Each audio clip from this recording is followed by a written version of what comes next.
Okay, let's jump right in. We're talking about these tiny packages, almost like biological emails, sent out by our own cells. Mhm. And apparently, they might hold some real secrets about how we age. It sounds pretty futuristic, honestly. It really does. But the science is moving fast.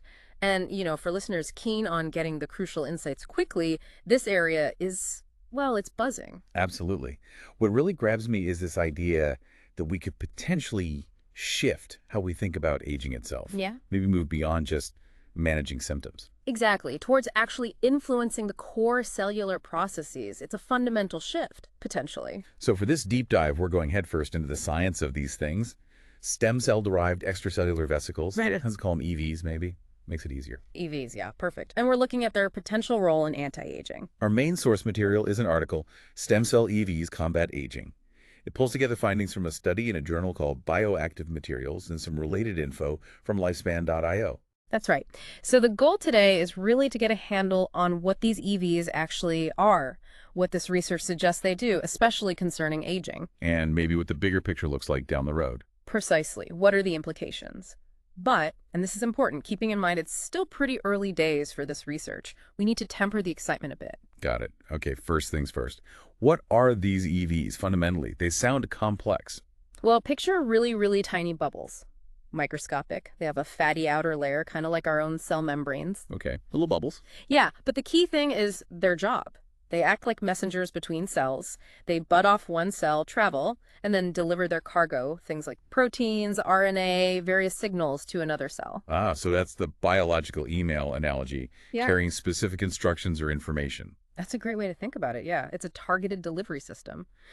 And crucially, for our topic today, stem cells. They produce a lot of these EVs. Right. We know stem cells are famous for regeneration and repair.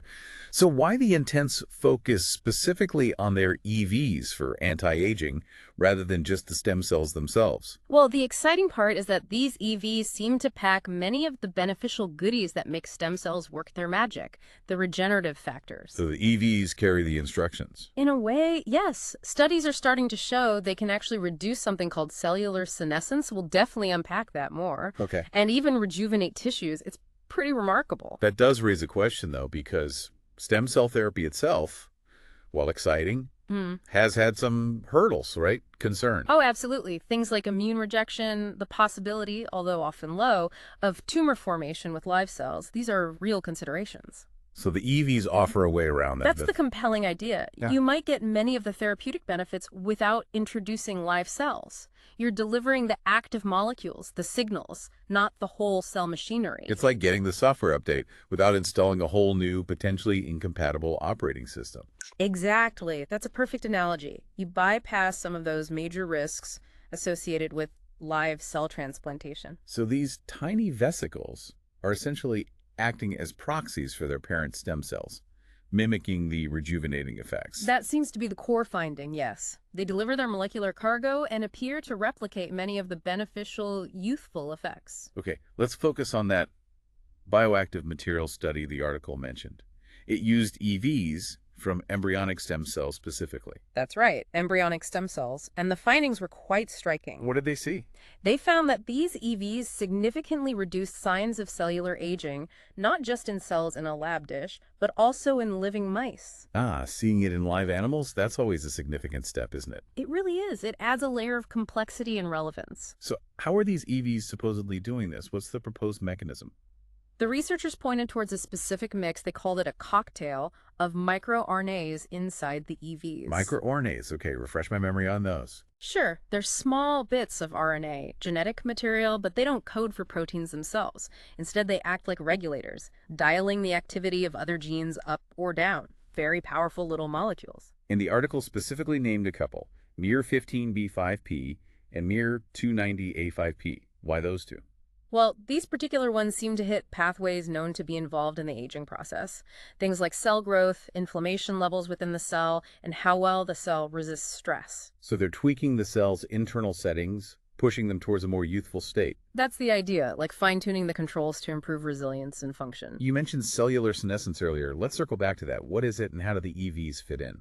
Right, senescence. Basically, it's when a cell stops dividing. It enters this kind of arrested state. It doesn't die, necessarily. It just retires. Sort of, but it's not a quiet retirement.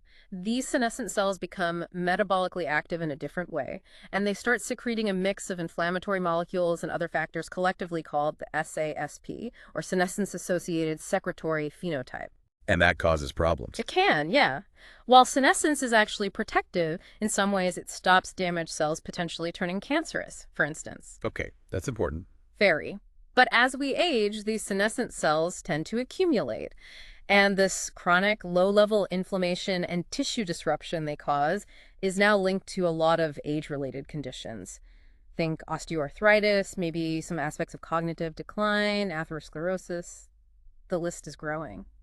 So these are the grumpy old neighbor cells you sometimes hear about, causing trouble for the whole neighborhood. That's actually a pretty good way to put it, yes. They hang around and make things difficult for the surrounding healthy tissue.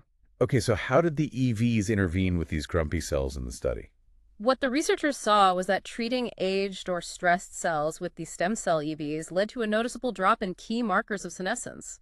Specifically, proteins called P21 and P53. These are like flags that indicate a cell is senescent. So the flags went down. Did anything else change? Yes. They also observed that the cells started dividing more readily, again, increased proliferation. So less grumpy, more active. Kind of, and beyond that, there were fewer signs of DNA damage within the cells and lower levels of reactive oxygen species, or ROS. ROS, those are the damaging free radicals we hear about. Exactly. The unstable molecules that contribute to cellular wear and tear. So less damage, lower stress levels internally. And what about the mice? You mentioned effects there too. Right. In the older mice that got the EV injections, the researchers reported improvements in overall tissue health.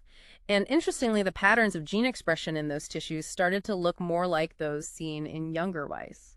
Suggesting a kind of systemic rejuvenation. Not just fixing individual cells, but influencing the whole environment. That's what the findings imply, yeah.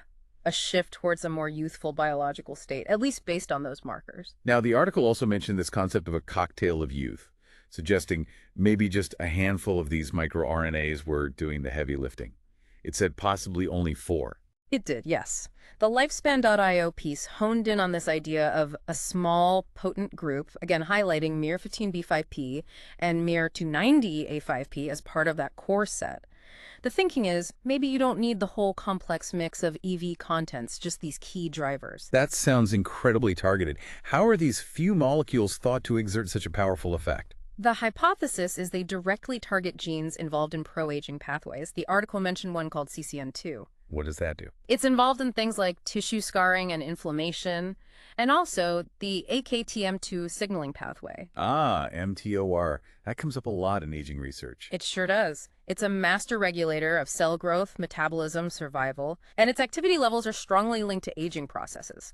Overactivity is often seen as detrimental in the long run. So these microRNAs might be helping to dial back that mTOR activity. That seems to be the idea. By hitting these key genes and pathways like CCN2 and AKT-mTOR, they shift the cell's balance away from pro-aging processes and towards a more, well, youthful state of operation. But you mentioned a caveat earlier, and the article hinted at one too regarding this cocktail. What was the concern? Yeah, it's a really important point. Firstly, the criteria for picking those specific 4 microRNAs weren't fully laid out in the source material we have. So how did they arrive at just those? Okay, transparency needed there. And secondly, a general biological principle. MicroRNAs are often promiscuous. One microRNA can influence multiple different genes, not just the one you're interested in. So potential off-target effects. Exactly. While they might be doing a great job dampening down CCN2 or mTOR, they could simultaneously be affecting other pathways in ways we don't fully understand or intend. That could lead to unexpected side effects down the line. So the cocktail of youth might be potent, but we need to be cautious about potential unintended consequences. Precisely. Biology is complex. Intervening like this requires a deep understanding of all the potential ripples. Okay, so we have these promising results in cells, promising results in mice. What are the big hurdles to cross before something like this can even be considered for human therapies? Oh, there are several significant ones. First and foremost, as the article notes, mice aren't just tiny humans. Heard that before. Yeah. What works wonders in a mouse model often fails, or works differently, in humans. We absolutely need rigorous human clinical trials to see if these effects translate. That's non-negotiable. And even if they do translate, there are practical questions, right? Like, how would you even deliver these EVs? What's the right dose? Exactly. Delivery is a huge question. Do you inject them? How do you get them to the right tissues? What's the effective and safe dosage? And critically, what are the long-term effects of introducing these vesicles, especially if they're engineered in some way, into the human body over months or years? We just don't know yet. Safety is paramount. Absolutely. And then there's the manufacturing challenge the article touched upon. Making enough of these EVs consistently. Yes. Producing large batches of EVs from stem cells that are consistent, pure, potent, and safe. That's technically very demanding and currently quite expensive. So standardization is key. Hugely. We need a clear, reliable, scalable manufacturing standards. And alongside that, clear regulatory pathways need to be established so we know how these potential therapies will be evaluated for safety and efficacy. That infrastructure isn't fully there yet. It really sounds like we're standing at the beginning of a potentially exciting path, but there's a long road ahead. That sums it up perfectly. The core idea, reprogramming the cellular environment to combat aging, is elegant and powerful. And EVs seem like a sophisticated tool for that. They do. They offer this biological sophistication and, potentially, as we discussed, a better safety profile compared to introducing whole cells. But we need to keep that perspective. Absolutely. The potential is there. It's generating justifiable excitement. But the path to actual human application requires immense scientific rigor, careful safety testing, sorting out the manufacturing. It's not just about the initial buzz. If those hurdles can be overcome, though, the impact could be massive, couldn't it? Yeah. On longevity, on how we treat age-related diseases. Without a doubt. If future clinical trials bear out these early preclinical findings, EV-based therapies could genuinely become a major player in longevity medicine. It feels like another really intriguing piece fitting into this enormous puzzle of how we might slow or maybe even reverse some aspects of human aging. Okay, so let's just quickly recap the main takeaway for everyone listening. We've explored these extracellular vesicles, or EVs, from stem cells. Early research, particularly in cell cultures and mice, suggests they show real promise against aging. They seem to work by delivering molecular cargo, especially certain microRNAs, which can then influence key cellular processes, reducing senescence, dialing back damage, and generally nudging cells towards a more youthful state. That's a great summary. The potential to tap into this natural intercellular communication system to combat aging is the really exciting prospect here. And for you listening, if you're keen on staying ahead of the curve in longevity science, this is definitely an area to watch. It hints at a future where targeting the roots of aging might be possible, not just managing the consequences. And that brings us to a final thought, something for you to maybe ponder. Given that our cells are constantly sending these tiny messages back and forth, how else might we leverage this incredible natural communication network? Beyond just stem cell EVs, what other cellular emails might hold critical information for boosting health, resilience, and maybe even extending our healthy years? What secrets are still waiting in those microscopic packages?